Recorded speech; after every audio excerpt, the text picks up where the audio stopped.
तो डिस्कस करना शुरू करते हैं इंग्लिश ग्रामर का ये पार्ट जो कि है वर्ब। तो वर्ब ऐसी चीज को कहते हैं जो कि किसी एक्शन को दिखाती है कि जैसे शी कैन रन फास्ट, यहाँ पे वो तेज दौड़ सकती है, कुछ एक्शन एक तरीके से डिनोट हो रहा है। ये जो रन है ये रहा मेन वर्ब कि एक्चुअली जो वर्क हो रहा है, और जो कैन है ये यहाँ इस सेंटेंस में एक तरीके का हेल्पिंग वर्ब है कि इस वर्ब को एफिशिएंटली आप डिस्क्राइब कर पाओ तो वो ये है। और यहाँ एक पर्टिकुलरली इसे मॉडल्स कहा जा रहा है। तो जैसे दौड़ना ये एक वर्ब है, एक काम है, यहाँ पे इस लड़की की, ये प्रोनाउन है, इस लड़की की कैपेबिलिटी दिखाई जा रही है कि वो दौड़ सकती है तेज। ठीक है, तो वर्ब किस तरीके से मेन वर्ब होता है, किस तरीके से एक हेल्पिंग वर्ब होता है। कई बार वर्ब जो यूज होते हैं ये इस सेंस में भी यूज होते हैं कि एक सब्जेक्ट के तौर पे या एक एडजेक्टिव के तौर पे, यानी कि किसी एग्जाम्पल के सेंस में इस सेंटेंस में देखते हैं I am used to sleeping late at night. यहाँ पे मेन वर्ब के सेंस में स्लीपिंग दिखाई दे रहा है कि कुछ काम, क्या काम होने के सेंस में स्लीपिंग। और ये पर्टिकुलरली अगर वर्ब्स में देखें तो आईएनजी फॉर्म को जीरंड कहते हैं। अभी हम डिफरेंसेस इनके सब देखते रहेंगे। यूज्ड टू यहाँ पे क्या दिखा रहा है, मुझे आदत है, मतलब ये लेट नाइट सोने की, तो मुझे आदत है, ये एक तरीके की विशेषता बता रहा है, आई एम यूज्ड टू। और ये आई एम ये एक तरीके का हेल्पिंग वर्ब हो गया। तो किस तरीके से verb, main verb, helping verb, और जैसे जैसे हम आगे सेंटेंसेस देखते जाएंगे और ज्यादा क्लियर होता जाएगा चीजें।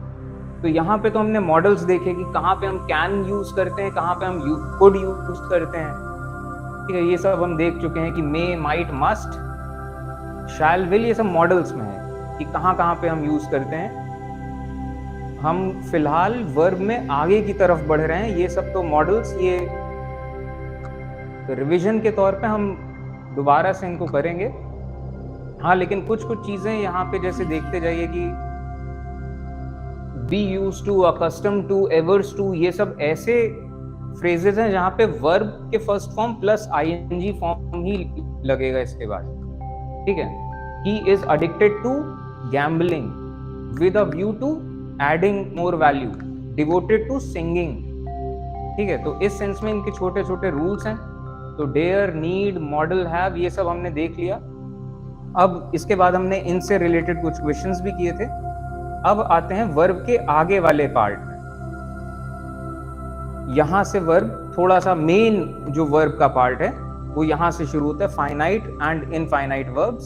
तो फाइनाइट एंड इनफाइनाइट वर्ब्स जैसे एक तरफ से देखना शुरू करते हैं। फाइनाइट वर्ब्स ऐसे वर्ब्स होते हैं जिनका एक कोई सब्जेक्ट होता है, या यूं कह लीजिए कि इन वर्ब्स के बाद आपको कोई और भी चीज बतानी पड़ती है। जैसे कि एग्जाम्पल आई गो, यहाँ पे गो एक वर्ब है, लेकिन आपको ये बताना पड़ेगा कि आप कहाँ जा रहे हो। और अगर आप ये नहीं बताओगे कि आप कहाँ जा रहे हो तो सेंटेंस इनकम्प्लीट सा है। आई गो, कोई सेंस नहीं बना कि मतलब ये भी तो बताओ कहाँ जा रहे हो। और ये वो फाइनाइट वर्ब्स अपना फॉर्म चेंज करते हैं कि जैसे I go and she goes, तो गो गोज बन गया। इसके बाद we are working on this project, they have visited this place.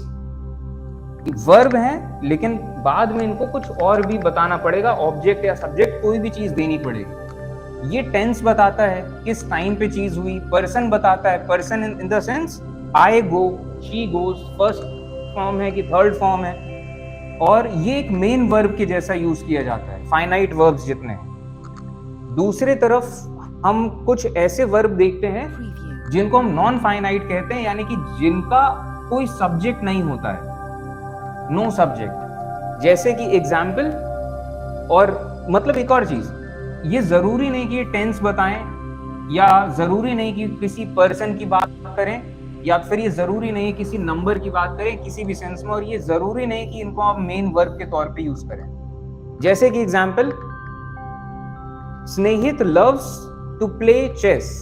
तो ये जो टू प्ले है ये मोर और लेस एक ही जैसी चीज है। चाहे स्नेहित के बारे में बात करी जाए, यहाँ पे आप शी भी लगा दें तब भी चलेगा, वही फॉर्म है टू प्ले।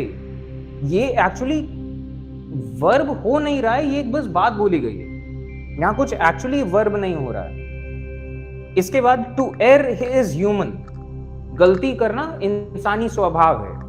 तो आप एक जनरल बात बोल रहे हो, गलती करना, ये कोई यहाँ पे एक्चुअली वर्ब नहीं हुआ है, गलती नहीं करी किसी ने, ठीक है। गलती करना एक तरीके से आप एक स्टेटमेंट दे रहे हो कि एक जनरल सी चीज, गलती करना इंसानी स्वभाव है, टू एयर इज ह्यूमन। ये हो गए इन्फिनिटिव्स के फॉर्म जिसमें टू आता है, टू प्ले, टू एयर, ठीक है। और नॉन फाइनाइट के तो फर्स्ट टाइप हो गया। सेकेंड टाइप है जीरंड। जीरंड यानी कि जिसमें आईएनजी फॉर्म आता है। जीरंड खास तौर पे यूज होते हैं एज अ वर्बल नाउन, यानी कि ये वर्ब है लेकिन आप इसे एज अ नेम यूज करते हैं या किसी चीज का डिनोट करने के लिए। जैसे सीइंग इज बिलीविंग, तो ये सीइंग का मतलब होता है देखना, तो एक्चुअली वर्ब जैसी चीज है लेकिन ये वर्ब जैसा यूज नहीं हो रहा है कि जो आप देखते हो वही आप बिलीव करते हो। I like playing chess, she likes playing chess, they like playing chess. तो ये जो प्लेइंग हो गया, पहली बात तो हर फॉर्म ऑफ पर्सन, हर फॉर्म ऑफ टेंस में सेम जैसा है, एंड यहाँ पे कोई एक्शन नहीं हो रहा है, ये बस आपके चॉइसेस दिखा रहा है। आई लाइक प्लेइंग चेस, आप खेल नहीं रहे हो, ना ही आपको खेलना है, ये बस एक जनरल बात है। इसके बाद अगले फॉर्म आते हैं जो पार्टिसिपल्स के फॉर्म में आते हैं। ये वर्बल एडजेक्टिव हैं, यानी कि एग्जाम मतलब सेंस में वर्ब हैं लेकिन कोई विशेषता बता रहे हैं, एडजेक्टिव, विशेषण। आई सॉ अ स्टूडेंट जंपिंग, मैंने देखा, मेन वर्ब क्या है, मैंने देखा, और जंप कि मैंने देखा एक स्टूडेंट, और स्टूडेंट की खासियत क्या थी, वो कूद रहा था। ये हेल्पिंग वर्ब हो गया एक तरीके से। हेल्पिंग वर्ब भी नहीं, ऑक्सिलरी वर्ब भी कह सकते हैं कि मेन वर्ब तो ये है, मेन काम क्या हुआ, आपने देखा, ये तो विशेषता बता रहे स्टूडेंट की। A rolling stone gathers no moss, कि जो पत्थर रोल हो रहा होता है उस पे कभी काई नहीं लगती है, ठीक है। ये थोड़ा फिलॉसफी वाली बात है कि ये इसका इंप्लाइड मीनिंग ये है कि आपको एक जगह जब ठहरोगे तो ही आप पे कुछ ऐसा कुछ मॉस लगेगा, ये सिंबॉलिक है किसी सेंस में। अब किस भी सेंस में बात बोली गई हो, लेकिन यहाँ पे रोलिंग का मतलब एक्चुअली कोई वर्ब नहीं है, ये रोलिंग विशेषता बता रहा है स्टोन की।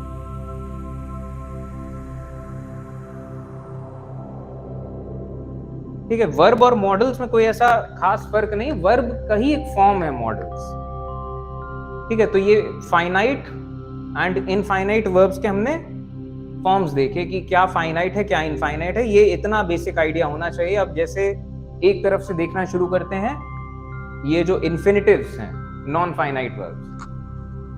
तो जैसे पहला है टू के फॉर्म में, he learns to speak English, we learn to speak English, they learn to speak English. यहाँ लर्न जो है इसका फॉर्म बदल रहा है लेकिन टू स्पीक का फॉर्म नहीं बदल रहा है, ठीक है। तो ये इन्फिनिटिव हो गया जो कि टू के फॉर्म में आते हैं, और जरूरी नहीं कि इन्फिनिटिव हमेशा टू के फॉर्म में आए। जैसे कि इन्फिनिटिव्स के अंदर हम देखते हैं, तो इन्फिनिटिव्स ऐसे वर्ब को कहा जाता है that they are not limited by any subject, किसी इंसान या किसी सब्जेक्ट या किसी टेंस से या पर्सन या नंबर से लिमिटेड नहीं है वो। जैसे कि example, to find fault with others is easy, दूसरों में कमियां निकालना आसान है। तो टू फाइंड फॉल्ट्स, इसका एक जनरल बात बोली गई है, इसमें कोई जरूरी नहीं सब्जेक्ट होना चाहिए या कोई टेंस होना चाहिए, ये एक जनरल फिलोसॉफिकल बात है कि दूसरे की गलती पकड़ना आसान है। To confuse others is his hobby, दूसरों को कंफ्यूज करना इसकी हॉबी है। He decided to attend the interviews, ने डिसाइड किया कि वो इंटरव्यू अटेंड करेगा। My idea is to go there, ठीक है। ये इन्फिनिटिव्स हैं जहां पे टू का फॉर्म आ रहा है। तो पहले तो टाइप के टू इन्फिनिटिव्स हो गए, to eat, to play, to drink, to clean. एक टाइप का होता है प्लेन इन्फिनिटिव या बेयर इन्फिनिटिव, जहां पे टू नहीं आता है। जैसे कि एग्जाम्पल, कुछ जो मॉडल्स हमने देखे उसमें एक जैसे मॉडल था डेयर। तो डेयर के बाद अगर आपको ये कहना है कि यहां पे ये पोछा नहीं लगाना है, dare you clean the floor, dare के आगे टू नहीं आता है, ठीक है, dare you drink this water, ठीक है। तो इसके बाद स्प्लिट इन्फिनेटिव भी जैसी एक चीज होती है, स्प्लिट इन्फिनेटिव यानी कि टू प्ले के बीच में जैसे रियली आ गया, ये और उस चीज को विशेषता बता रहा है। To really play, to only clean, कि वो यहां आया है टू ओनली क्लीन, कि वो सिर्फ ये करना है और कुछ करने नहीं आया। तो जब और भी इंप्लाइड मीनिंग जैसे आती हैं तो इन्फिनेटिव्स के फॉर्म भी बदलते हैं। तो infinitives to find faults, to confuse others, ये सब इन्फिनेटिव्स हो गए। इन्फिनेटिव्स कई बार एज अ सब्जेक्ट यूज किए जा सकते हैं, जैसे कि to dance is to live, object के तौर पे Rita likes to run, adjective के तौर पे विशेषता बता रहे हैं, I need a book to read on the flight, flight में पढ़ने के लिए मुझे किताब चाहिए। Subject complement, her dream is to climb Mount Everest, एक एडवर्ब के तौर पे। वर्ब की भी विशेषता, I am glad to hear this, ठीक है, तो एक तरीके से एडवर्ब हो गया। तो इन्फिनेटिव्स के अलग अलग फॉर्म है। अब अगले जो फॉर्म आए ये है पार्टिसिपल्स, ठीक है। तो हमने अभी तक इन्फिनेटिव डिस्कस कर लिया। नॉन फाइनाइट में, फाइनाइट तो one type of thing he है, नॉन फाइनाइट में हमने इन्फिनेटिव्स देख लिया। अब हम देखते हैं पार्टिसिपल्स। पार्टिसिपल्स यानी कि हैं वर्ब, लेकिन आपको वो लगेगा कि ये कुछ एडजेक्टिव के जैसा कुछ बता रहे हैं। जैसे कि एग्जांपल फिर से देखते हैं, I saw a student jumping, a rolling stone gathers no moss. यहां पे तो ये पार्टिसिपल्स हैं और आईएनजी फॉर्म के हैं। जरा दूसरे फॉर्म देखते हैं, तो ये तो खैर आईएनजी फॉर्म जो है इसको हम कहते हैं present participle.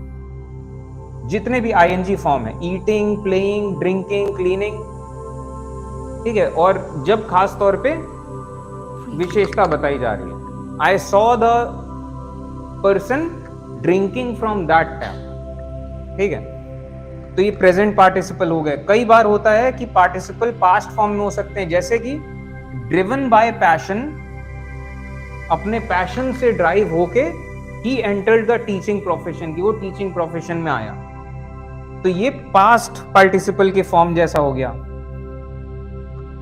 Eaten, played, drunk, clean, ठीक है। इसके बाद परफेक्ट पार्टिसिपल एक चीज होता है, जैसे कि example, having finished my work I left my office, कि मैंने जब अपना काम कर लिया तब मैंने ऑफिस छोड़ा। तो यानी कि आप एक विशेषता कुछ बता रहे हैं, इस काम से पहले मैं ये काम कर चुका था, तो ये परफेक्ट वाला फॉर्म आप यूज करते हैं। तो प्रेजेंट आईएनजी फॉर्म में आएगा, विशेषता बता रहे हैं कि आपने जब देखा था, भले ही पास्ट में हो रहा हो, आई सॉ, ये पास्ट हो रहा है लेकिन आईएनजी लगा है, कि आपने जब देखा था तब वो चीज चल रही थी। पास्ट क्या है, आपने वो चीज किया था पहले। और परफेक्ट पार्टिसिपल क्या है, एक एक्शन से पहले आपने दूसरा एक्शन कंप्लीट किया था, ठीक है। तो ये पार्टिसिपल्स हो गए। अब इनको फिर से एक बार जरा देखना शुरू करते हैं। तो पार्टिसिपल, ये सब हमने एग्जांपल्स इनके देख ही लिए।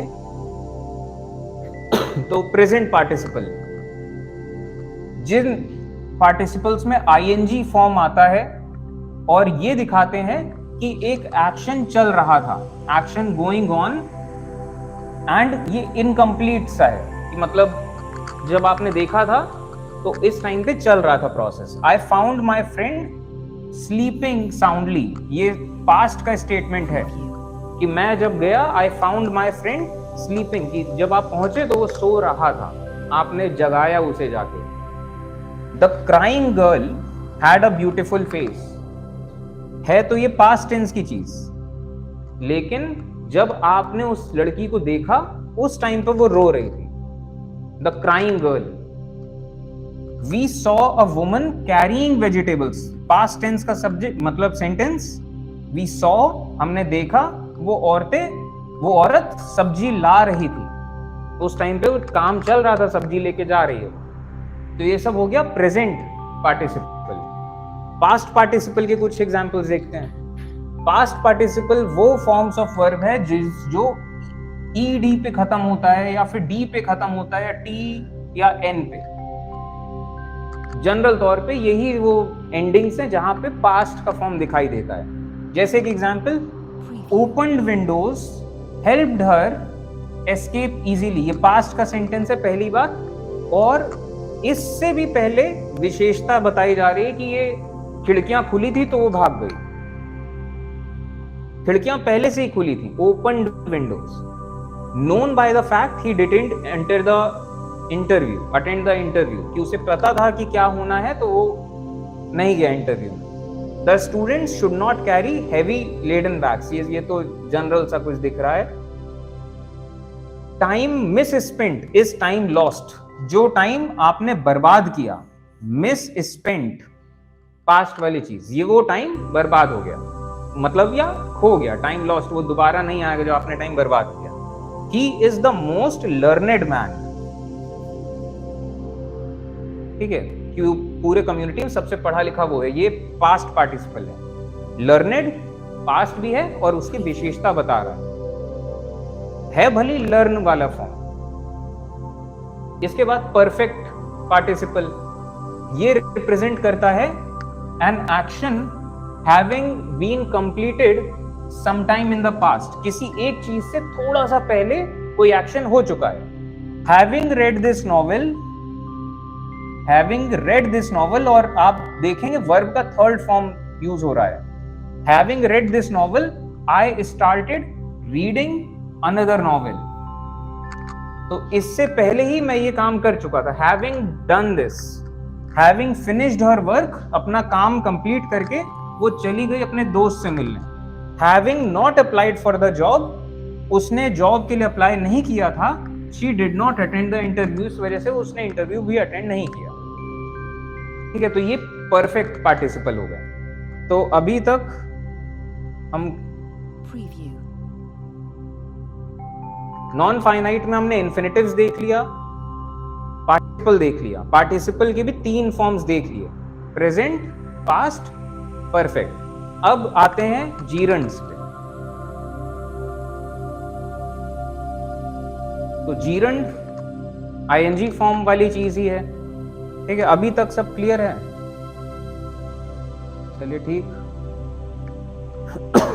तो जीरंड आईएनजी फॉर्म वाली चीज, जीरंड क्या होता है? वर्बल नाउन, वर्ब है एक्चुअली लेकिन नाउन के जैसे इस्तेमाल किया जा रहा है। जैसे कि example, it has the force of a verb and a noun.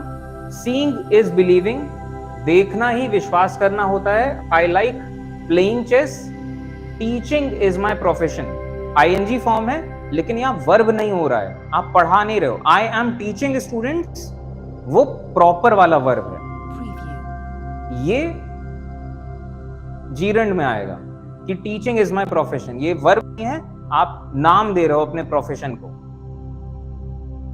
अच्छा, ये इन दोनों में अगर फर्क देखें, दोनों आईएनजी फॉर्म में है, बस फर्क ये है कि यहां पे आप नाम दे रहे हो। Teaching for many years I got good experience, यहां पे ये प्रेजेंट पार्टिसिपल है, आईएनजी है लेकिन आप विशेषता बता रहे हैं कि मैं बहुत सालों से पढ़ा रहा हूं, इस वजह से मुझे बहुत एक्सपीरियंस है, ये विशेषता है। प्लेइंग चेस ही बिकेम पॉपुलर, चेस खेल खेल के वो पॉपुलर बन गया। और यहां पे आई लाइक प्लेइंग चेस, मुझे चेस खेलना पसंद है। सीइंग ऑल दिस थिंग्स, इतना सब देखने के बाद उसने विश्वास कर लिया, ठीक है। तो ये प्रेजेंट पार्टिसिपल एंड जीरंड का फर्क। और जीरंड के एग्जांपल्स, कई बार gerund as a subject use हो सकता है, जैसे reading allows me to relax and escape from reality. काम नहीं हो रहा है, बस नाम दे रहे हो आप उस एक्टिविटी को, किताब पढ़ने की एक्टिविटी को आपने नाम दे दिया कि रीडिंग अलाउज मी, कि मैं जब किताब पढ़ता हूं तो मैं रिलैक्स हो जाता हूं और रियलिटी से मैं एस्केप कर लेता हूं। Reading a novel can be a big time commitment, ये जीरंड का एक फ्रेज हो गया, रीडिंग अ नॉवेल। कई बार ये डायरेक्ट ऑब्जेक्ट के जैसा यूज हो जाता है। Do you like reading too, क्या तुम्हें पढ़ना भी पसंद है? He doesn't enjoy reading magazines. Indirect object के तौर पे, I can't seem to give reading my full attention these days. मैं पूरी तरीके से इस चीज का रीडिंग नहीं कर पा रहा हूं कि मैं पूरा अटेंशन दूं। That's what makes reading fiction such an addictive activity for me. यही चीज है जो कि फिक्शन पढ़ने को इतना एक अडिक्टिव एक्टिविटी बना देता है मेरे लिए। प्रीपोजिशन के ऑब्जेक्ट में, इन टर्म्स ऑफ रीडिंग के टर्म्स में I normally prefer non fiction. Are you in the habit of reading the news? तो वो रीडिंग वर्ड ही है, लेकिन कितने अलग अलग फॉर्म्स में आ रहा है। जैसे subject complement, my favourite pastime is reading. ठीक है, तो ये सब जीरंड्स हो गए, जीरंड्स एंड जीरंड्स के फॉर्म्स।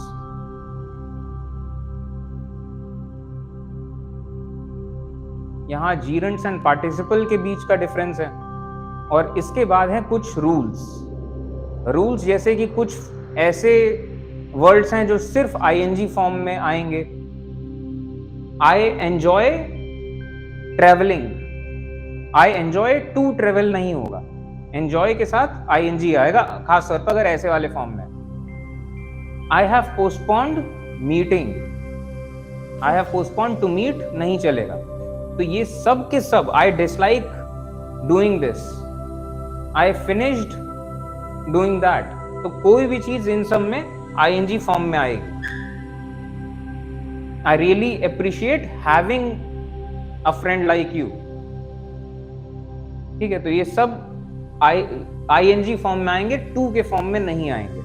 और अभी जैसे आपके दिमाग में इतनी सब लिस्ट याद कैसे होगी? तो याद नहीं करनी है, पढ़ते जाना है, अपने आप दिमाग कहीं ना कहीं कैच करते रहेगा। और ये दिमाग में अगर रहेगा, अगली बार आप कभी इंग्लिश पढ़ेंगे, चाहे न्यूज़पेपर पढ़ें, चाहे आप कहीं अमेरिका इजराइल के बारे में पढ़ रहे होंगे, लेकिन एक्चुअली जो भी कुछ लिखा है वो इंग्लिश में ही लिखा होगा, तो कहीं पे आप मैच कर लेंगे कि अच्छा यहाँ पे आईएनजी लगाया है, यहाँ पे ये लगाया है, यहाँ पे ये लगाया है। वो पढ़ते पढ़ते नोटिस करना आप शुरू करेंगे। जितना इंग्लिश पढ़ेंगे उतना आता रहेगा। इनफैक्ट इंग्लिश के सेंस में इंग्लिश एक भाषा है, हम इतना डिटेल में हम हिंदी नहीं पढ़ते हैं, लेकिन हमें आती है। क्यों? क्योंकि हम बोलते रहते हैं, जानते रहते हैं, इतना सुना है कि डेटाबेस इतना बन गया दिमाग में कि दिमाग पैटर्न्स पकड़ लेता है कि ये है, क्यों है हमें भी नहीं पता कि ये रूल क्यों है, लेकिन पैटर्न पकड़ लेता दिमाग। तो वही चीज, इंग्लिश का डेटाबेस आप बढ़ाते जाइए, वो पैटर्न्स दिमाग आपके पकड़ने लगेगा।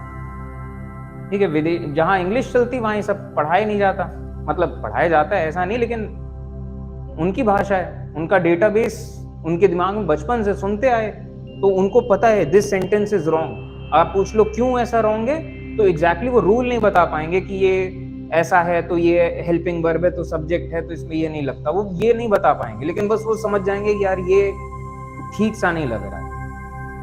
ठीक है, और ये होता ही है। He is bent on harming. He did this with a view to helping the poor. Try avoid going to the party. Deny ing, remember के बाद भी ing. I remember visiting Paris. I remember to visit Paris या कुछ नहीं, I remember going there. I remember visiting your house. तो ये ऐसे कुछ रूल्स हैं। इसके बाद जैसे कई सारे सेंटेंसेस आपको मिलेंगे, ऐसे सेंटेंसेस एक तरफ से देखना शुरू करते हैं हमने। ought to and must, ought to responsibility तरीके से दिखाता है, you ought to do your responsibility या you ought to go there इस सेंस में। और must ये भी मोर और लेस वैसी चीज है कि, लेकिन ये must थोड़ा सा और उस चीज को कॉन्क्रीट करता है कि ये आपको करना ही करना है, you must do this। लेकिन मोर और लेस ये एक ही जैसे मतलब वाले हैं, ought to and must, बस डिग्री थोड़ा सा अलग अलग है। Rolling stone gathers no moss, इसका लिटरल मीनिंग यही है कि जो पत्थर चलते रहता है, पत्थरों में काई तब लगती है जब वो एक जगह स्थिर होते हैं, उसमें पानी पड़ता रहता है और वो स्थिर है, वो थोड़ा धूल मिट्टी जमती रहती, तब उसमें काई जम पाती है। वो पत्थर अगर घूमता रहेगा, गिरता रहेगा, तो मोशन की वजह से वो मॉस नहीं जमा होगा उसमें। ठीक है, तो ये तो लिटरल मीनिंग हो गया पत्थर और काई, लेकिन इसका फिलोसॉफिकल मीनिंग है, और वो किस सेंस में बोला गया है वो डिपेंड करता है कि किस सेंस में। अब जैसे इस सेंस में कि आप जब चलते फिरते रहोगे तो या फिर अगर आप सेडेंट्री लाइफस्टाइल में हो गए, ज्यादा चाल फेर नहीं करोगे तो बॉडी जकड़ जाएगी, ताकत कम हो जाएगी, मसल लॉस कर दोगे। तो इस सेंस में भी यूज हो सकता है कि बॉडी चलाते रहो तो जंग नहीं लगेगा, आप इस सेंस में भी देख सकते हो। और किसी और भी सेंस में यूज हो सकता है, ये बस एक कहावत है, ठीक है। तो ये चीज रहा। अब इसके बाद कुछ सेंटेंसेस देखते हैं। पहले ये तो देखते हैं, ऑट टू एंड मस्ट देख लेते हैं इनके कुछ सेंटेंसेस। तो जैसे ऑट टू, ये मॉरल ऑब्लिगेशन के लिए आता है, आपकी duty, you ought to love your country, you ought to fulfil your responsibilities, ये सब चीजें ऑट टू हो जाती हैं। एंड मस्ट हो जाता है कंपल्शन में, कि आपको करना ही करना है। कैंडिडेट्स मस्ट राइट इन इंक, ठीक है, इंक से ही लिखना है। फिक्स्ड डिटर्मिनेशन, यानी कि India must win the world cup, duty के तौर पे। A soldier must fight for the country, इसके अलावा कोई चारा नहीं है कि आपको लड़ना ही लड़ना है। और सोल्जर लड़ाई करने से इनकार करके युद्ध छोड़कर आ जाए, वो ठीक नहीं माना जाता है। तो आपका कंपल्शन है एक तरीके से कि आप, युद्ध है, लड़ो। A soldier must fight for the country, ये ड्यूटी है, ठीक है। तो ये इस तरीके से मस्ट हो जाता है। मस्ट और टू ये मोर और लेस एक ही जैसे हैं। शुड भी मोर और लेस उसी जॉनर में पड़ता है, लेकिन शुड में कंपल्शन नहीं है, बस बोला गया यू शुड डू दिस, ठीक है। तो you should study maths, you should not laugh at this, you should not make fun of people, ये सजेशंस या एडवाइस में आ जाता है। ये तो कैन, कुड, कैपेबिलिटी वाली चीजें हैं। ये पॉसिबिलिटी चीजें, मे, माइट, मस्ट। मस्ट पॉसिबिलिटी में भी यूज होता है, मतलब जैसे वो 5 स्टार होटल में रुका है, ही मस्ट बी रिच, जरूर वो अमीर होगा, तो ग्रेटर पॉसिबिलिटी हो रही है। ये एक तरीके से कंपल्शन या पॉसिबिलिटी आप इसे पास पास कह सकते हो। यू मस्ट ओबे योर पेरेंट्स। क्वेश्चन आंसर्स यहाँ से कुछ कुछ देखना शुरू करते हैं। ये क्वेश्चन आंसर्स ऐसे वाले क्वेश्चन आंसर्स हैं कि आपको इनमें से वो बताना है कि गलती कहाँ पे करी गई है। तो फिलहाल के सेंस में हम इतना तो नहीं है टाइम कि हम एक एक सॉल्व करें, ऊपर ऊपर से पढ़ते जाते हैं। तो जैसे कि walking along the road a car knocked him down, और डी ऑप्शन है नो एरर। तो आप सवाल ये है कि आपको एरर बताना है। तो पढ़ना शुरू करते हैं। Walking along the road, road के किनारे चलते हुए, लेकिन इसमें अभी कोई सब्जेक्ट नहीं आया है, तो कौन चल रहा है नहीं पता है। पहला सब्जेक्ट आया है कार, तो यानी कि कार चल रही है रोड के किनारे। A car knocked him down, अब अचानक से ये बात आती है, हिम कहां से आ गया? ये तो कार की बात हो रही थी, हिम बीच में अचानक से कहां? तो इस सेंटेंस में गलती ये है कि जब आप इस तरीके से सेंटेंस शुरू हो, वॉकिंग अलोंग द रोड, तो आपको यहीं पे सब्जेक्ट देना है इसे। तो ये इसमें क्या गलती है? आप इसे क्या कहेंगे? While he was walking along the road, जब वो रोड के किनारे चल रहा था, एक कार आई, कार ने टक्कर मार दिया, कार नॉक्ड हिम डाउन। इसी तरीके से जब भी कोई सेंटेंस आईएनजी फॉर्म से शुरू होगा या कोई कुछ कंटिन्यूएशन में चल रहा है, जैसे being ill I could not come, ये तो ठीक है। बीइंग इल पहला सब्जेक्ट मिला तो आप कनेक्ट कर लेंगे कि अच्छा आप ही बीमार थे तो आप आ नहीं पाए। यही चीज अगले सेंटेंस में देखें, बीइंग अ रेनी डे, कि बारिश वाला दिन होने की वजह से आई कुड नॉट कम, या बीइंग अ रेनी डे, अभी वैसे सब्जेक्ट यहां नहीं है, आई कुड नॉट कम कि मतलब आप बरसाती दिन हो गए, ऐसा टाइप का फील हो रहा है, ठीक है। बरसाती होने की वजह से मतलब मैं आ नहीं पाए। बेटर ये है कि it being a rainy day, आप यहां पे इसको कुछ सब्जेक्ट दीजिए, आई कुड नॉट कम।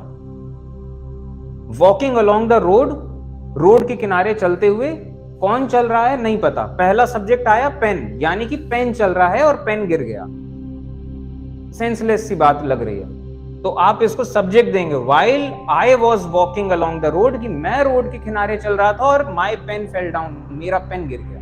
यहां पे क्या है? पेन चल रहा था और पेन गिर गया। तो ये इस तरह के सेंटेंसेस में आपको ध्यान देना है। अब जैसे having done my homework my mother, अब मतलब क्या बन रहा है, होमवर्क करने के बाद मेरी मदर ने, मतलब मेरी मदर ने होमवर्क किया है, allowed me to go out and play. Homework आपने किया है। I having done my homework, मैंने कर लिया, my mother allowed me to go out and play. ठीक। A few selfish leaders are bent to harm the very foundation of democracy. तो ये a few selfish leaders, ठीक है, are bent to harm, bent पढ़ते ही आपके दिमाग में आ जाना चाहिए ये बेंट ऑन हार्मिंग होगा। बेंट हमेशा आईएनजी फॉर्म के साथ आता है, ठीक है, तो bent on harming, bent to harm नहीं होगा। और जैसे ही आप कुछ ऐसा सेंटेंस पढ़ेंगे, आप अपनी कहीं इंग्लिश कॉपी जो आपकी होगी, उस इंग्लिश कॉपी में कहीं ना कहीं आप ऐसा कुछ रूल लिख देंगे कि बेंट ऑन हार्मिंग। ऐसे कुछ चीजें अचानक से याद मतलब नहीं आएंगी आपको। अगर एफिशिएंसी बढ़ानी है तो इस टाइप से जो कुछ कुछ रूल्स हैं, क्योंकि इंग्लिश बुक्स में वो बहुत बड़ी सी लिस्ट है और आपको 2-4 वर्ड दे देगा और याद किस तरीके से होंगे, ऐसे ही करके याद होंगे। तो जैसे ये वाला मैंने बनाया है कि ये सब आईएनजी फॉर्म वाले हैं, तो bent, with a view to, ये सब इन सब आईएनजी फॉर्म वाले हैं। ये वाले सेंटेंसेस हैं कि जिसमें आईएनजी फॉर्म से शुरुआत हो रही है। We went to that place with a view to help the earthquake victims.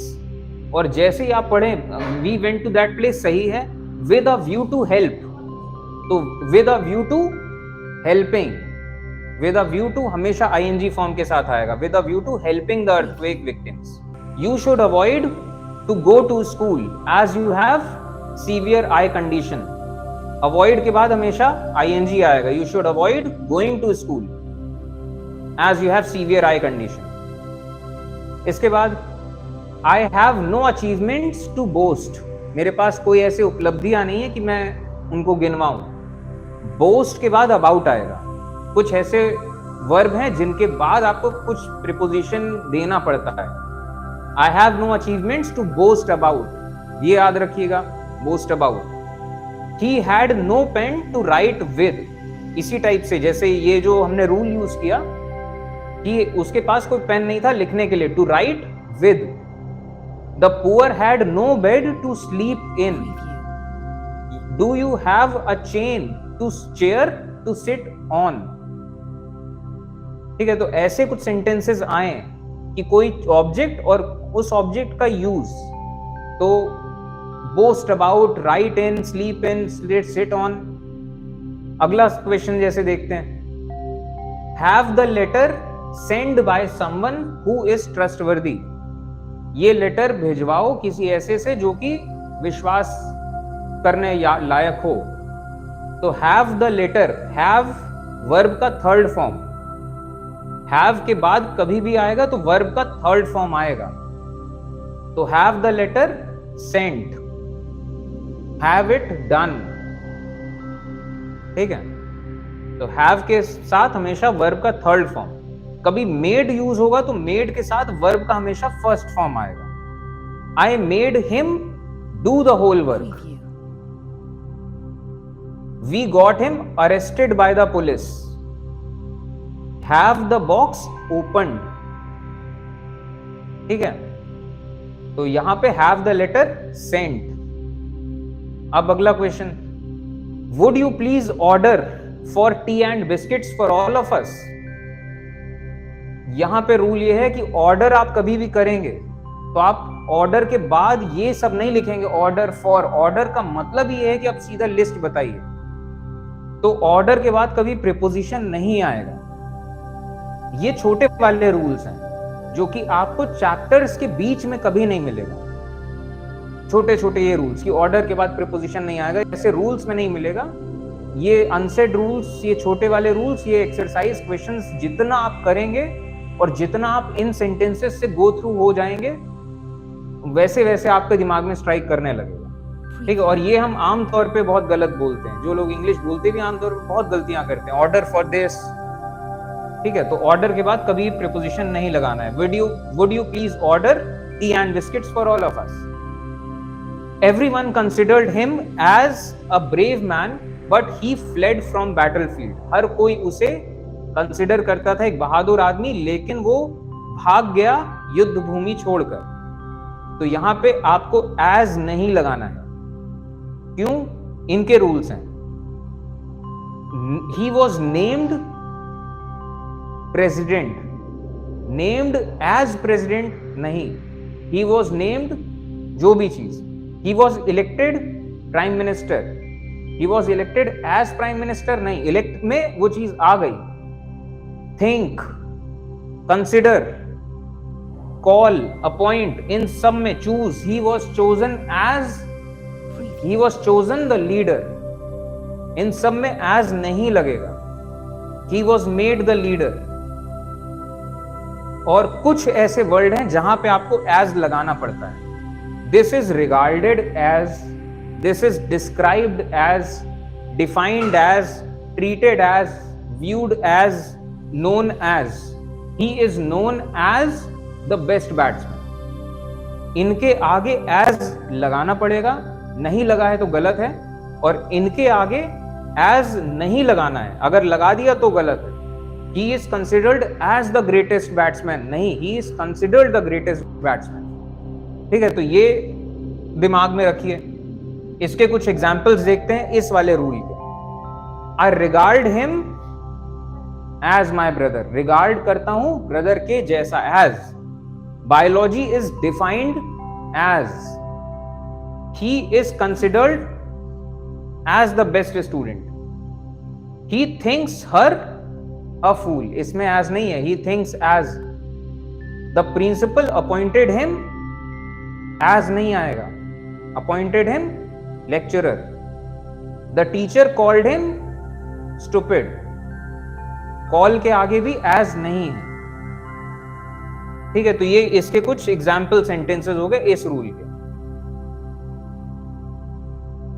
Named, elected, thought, he thought himself the greatest batsman।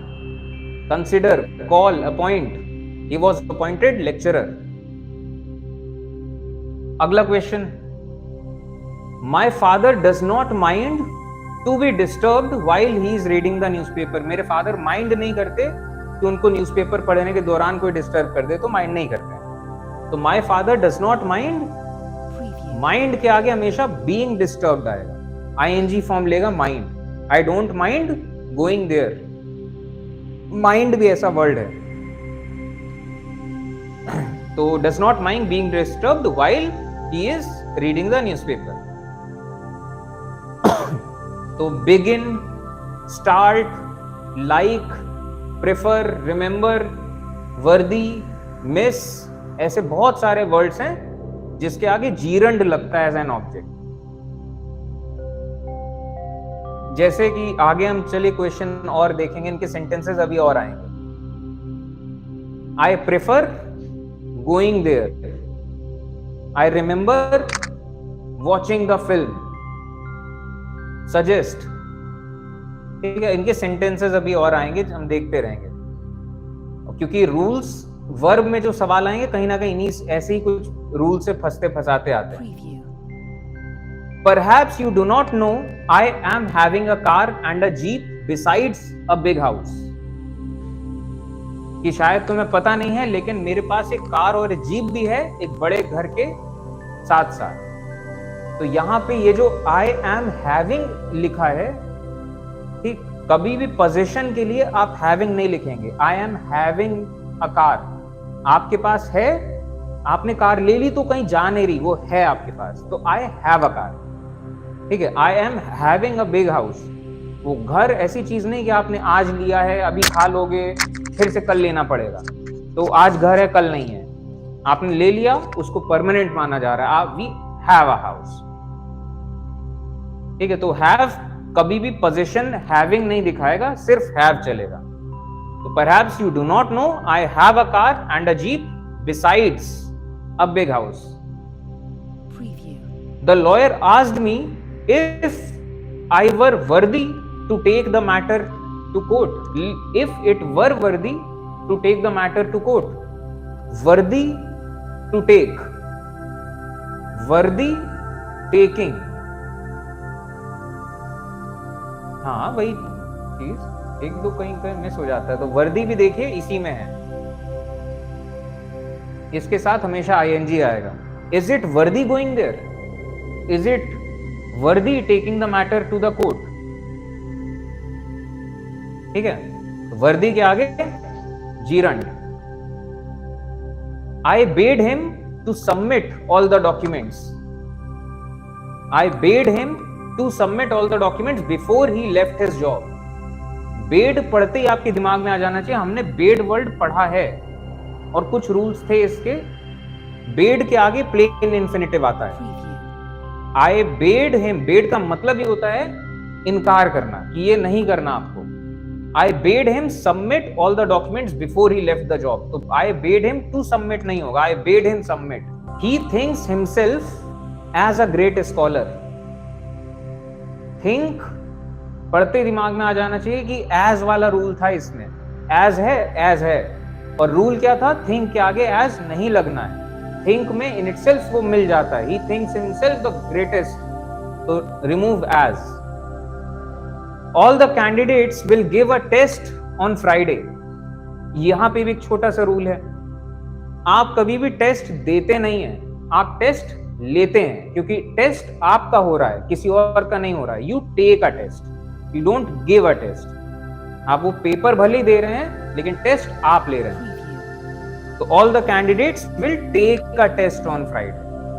और यही रूल आगे बढ़ता है कुछ और चीजों में, जैसे कि एग्जाम टेक करते हो, take the advantage, take the action, take the risk, take your time, ये सब फ्रेजेस टेक होते हैं। लंच आप हैव करते हो, have a good time, let me have a shower, let me take a shower नहीं, have a shower. I have a dream, I had a dream, लेकिन कहीं पे भी और कुछ नहीं। I had a conversation with him, I took a conversation नहीं चलेगा।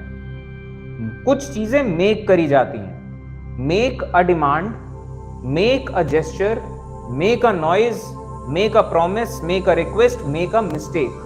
He made a mistake. He didn't take a mistake. He didn't have a mistake. He made a mistake.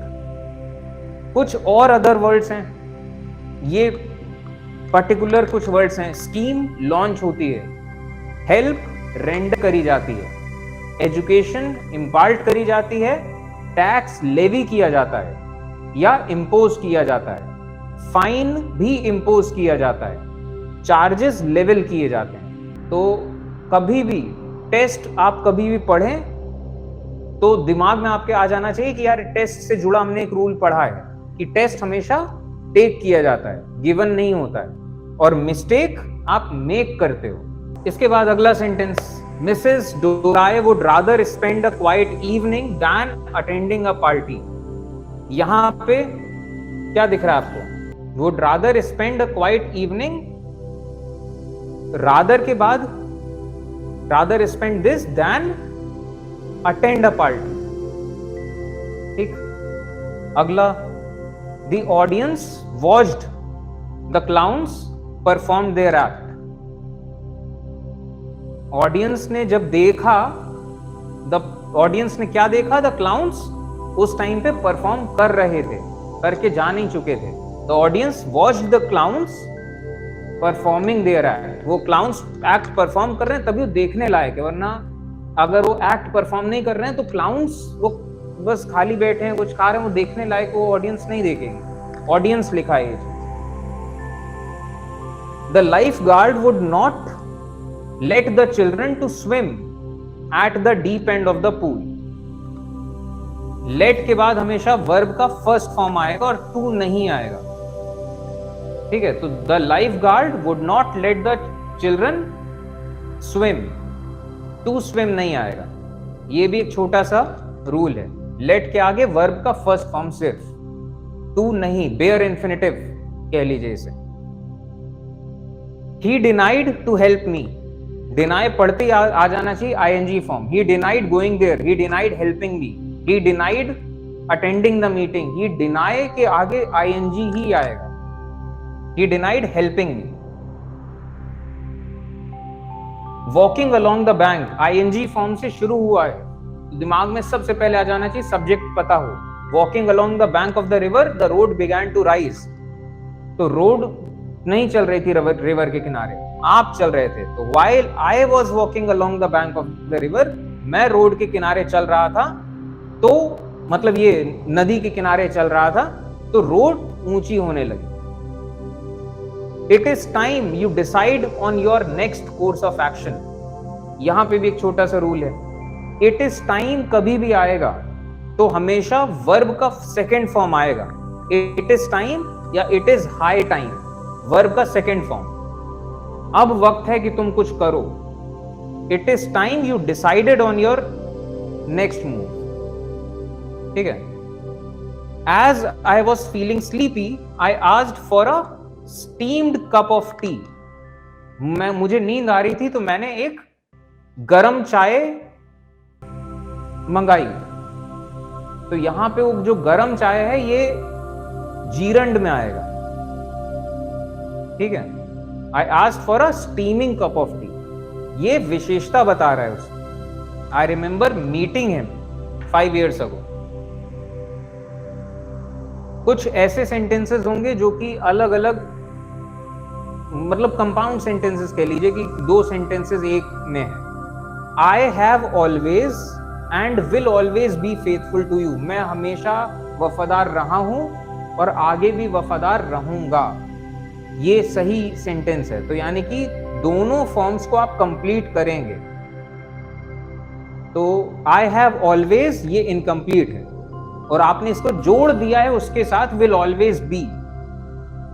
तो इसको कंप्लीट करिए. आई हैव ऑलवेज बीन, मैं हमेशा रहा हूं, and हमेशा रहूंगा फेथफुल तुम्हारे लिए. तो ऐसे सेंटेंसेस दोनों फॉर्म्स कंप्लीट होने चाहिए, इनकम्प्लीट नहीं चलेगा.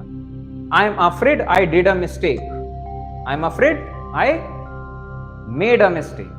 मिस्टेक हमेशा मेक करते हैं. The lights went out while we took the exam. Light कब गई? उस टाइम आप एग्जाम लिख रहे थे. तो while आ गया, तो while we were taking the exam. His assistants have and are still doing excellent work for the organization. इसके असिस्टेंट्स ने पहले भी अच्छा काम किया है और अभी भी अच्छा काम कर रहे हैं ऑर्गेनाइजेशन के लिए. तो ये इनकम्प्लीट है पहला वाला. His assistants have done, ये have इनकम्प्लीट है, बस आपने जोड़ दिया उसके साथ कि वो पढ़ने के बाद आपको इसका मतलब थोड़ा क्लियर हो रहा है. His assistants have done, इसके असिस्टेंट्स ने किया है और अभी भी कर रहे हैं क्या? excellent work for the organization. The company is not doing well, company अच्छा नहीं कर रही है. Isn't it time you sell off your shares in it? Company अच्छा काम नहीं कर रही है, क्या ये टाइम नहीं है कि तुम अपने शेयर्स बेच दो? तो isn't it time पढ़ते ही दिमाग में आ जाए वर्ब का सेकेंड फॉर्म. तो you sell off your shares नहीं होगा, you sold off your shares. He caught the boy steal the parcel. उसने जब पकड़ा तो बॉय चोरी कर रहा था. ठीक है. तो ये मेन रूल्स हो गए और इन रूल्स का यूज करते हुए हमने कई सारे क्वेश्चंस देख लिए. ठीक है. और इसी के साथ हमारा ये चैप्टर भी कंप्लीट होता है. बस यही है कि जैसे जैसे छोटे छोटे रूल हैं. We made him finish the work, I bade the boy leave the room. Bade के आगे बेयर इन्फिनेटिव आएगा. I will not let you go, let के आगे वर्ब का फर्स्ट फॉर्म लगना है. इट्स हाई टाइम के बाद सेकेंड फॉर्म लगना है. कई बार कुछ चीजें आईएनजी फॉर्म में ही आएंगी.